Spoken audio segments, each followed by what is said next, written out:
Assalamualaikum warahmatullahi wabarakatuh. Perkenalkan, kami dari kelompok 7 ingin menyampaikan tentang value chain. Perkenalkan, nama saya Damrisan. Saya Dika Rama Putra. Saya Rida Putri Islani. Saya Fani Rahmawati. Saya Marco Garcia. Untuk selanjutnya kita akan langsung masuk ke materi yang akan kami bahas tadi. Nama saya Nabil Iksan. Di sini saya akan menyampaikan materi yang pertama, yaitu materi tentang rantai nilai atau value chains. Nah, rantai nilai atau value chains adalah serangkaian aktivitas yang dilakukan oleh perusahaan untuk menciptakan nilai bagi pelanggan.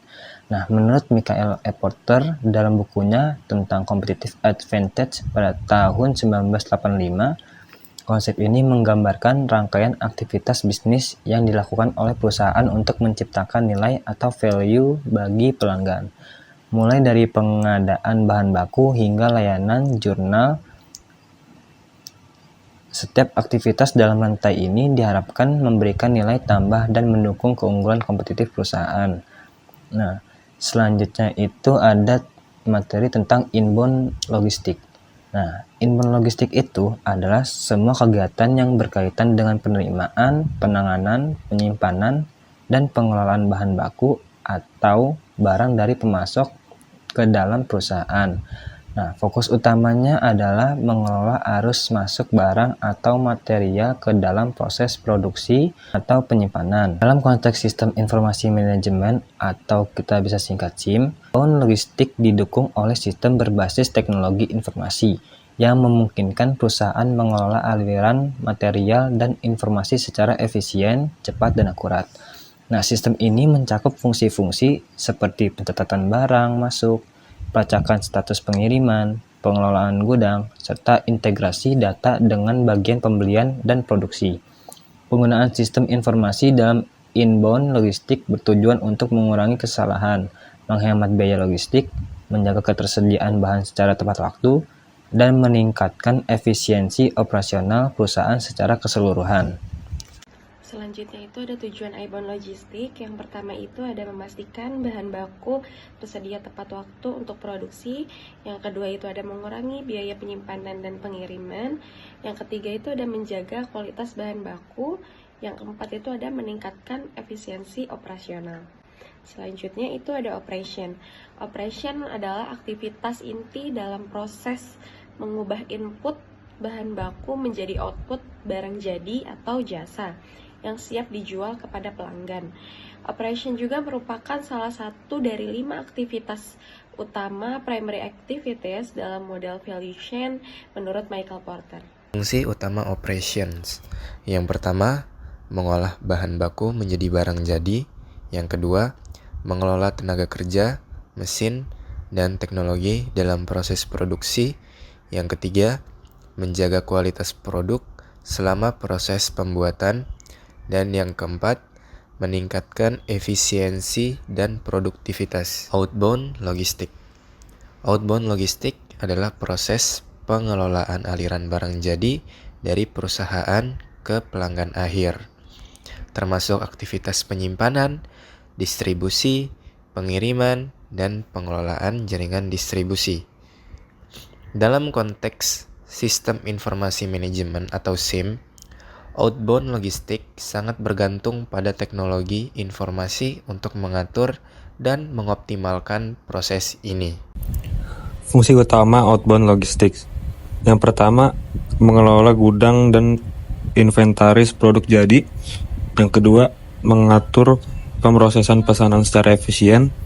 Yang ketiga, melacak pengiriman dan distribusi barang ke pelanggan. Dan yang keempat, meningkatkan pelayanan pelanggan melalui sistem pelacakan atau tracking. Marketing dan sales. Marketing dan sales adalah aktivitas utama dalam value chain yang bertujuan untuk mempromosikan produk, membangun hubungan dengan pelanggan, dan meningkatkan penjualan. Dalam sistem informasi manajemen atau SIM, fungsi marketing dan sales didukung oleh sistem berbasis teknologi yang membantu mengumpulkan data menganalisis pasar, dan mengelola interaksi dengan pelanggan untuk mencapai efisiensi dan efektivitas pemasaran. Peran sistem informasi dalam marketing dan sales. Yang pertama, mengidentifikasi target pasar melalui analisis data konsumen. Yang kedua, mengelola kampanye pemasaran digital, email, media sosial, dan iklan online. Yang ketiga, menganalisis tren penjualan dan preferensi pelanggan. Dan yang keempat, memproses dan mencatat transaksi penjualan secara otomatis. Lanjut, materi servis. Servis atau pelayanan adalah aktivitas yang dilakukan perusahaan untuk meningkatkan atau mempertahankan nilai produk atau jasa setelah penjualan, seperti layanan pelanggan, bantuan teknis, garansi, atau pemeliharaan.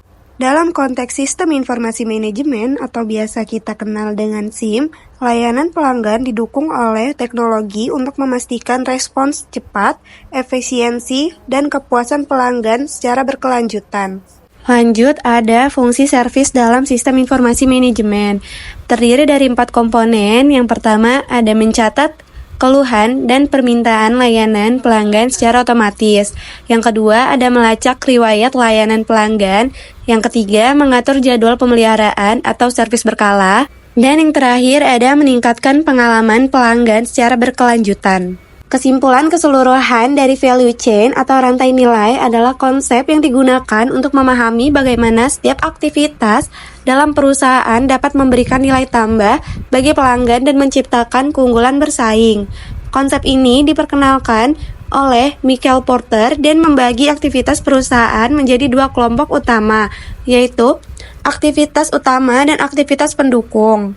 Aktivitas utama mencakup logistik masuk, operasi, logistik keluar, pemasaran dan penjualan, serta layanan. Sementara itu, aktivitas pendukung meliputi infrastruktur perusahaan, manajemen sumber daya manusia, pengembangan teknologi, dan pengadaan. Dengan memahami value chain, perusahaan dapat menganalisis setiap aktivitas secara mendalam untuk mengetahui di mana letak kekuatan, kelemahan, serta peluang untuk meningkatkan efisiensi dan kualitas layanan.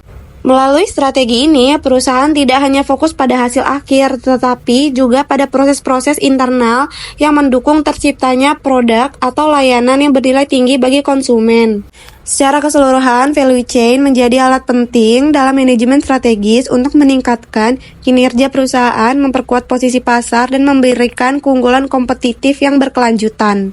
Sekian yang dapat kami sampaikan. Semoga ilmunya bermanfaat. Ambil baiknya, buang buruknya. Kurang lebihnya mohon maaf. Wassalamualaikum warahmatullahi wabarakatuh.